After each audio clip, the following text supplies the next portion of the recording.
The National Weather Service in Memphis has issued a severe thunderstorm warning for Tipton County in West Tennessee, northern Fayette County in West Tennessee, southern Haywood County in West Tennessee, northeastern Shelby County in West Tennessee, until 4:30 p.m. Central Daylight Time.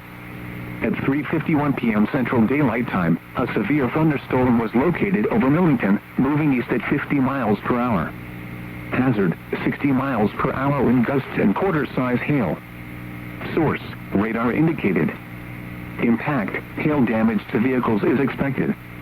Expect wind damage to roofs, siding, and trees. Locations impacted include Yum, Stanton, Brownsville, Belmont, Ellendale, Oakland, Woodstock, Atoka, Locke, Randolph, Slowendale, Arlington, Elmore Park, Brunswick, Laconia, Beeman Shelby Forest State Park, Tipton, Sunny Hill, Keeling, and Fraser.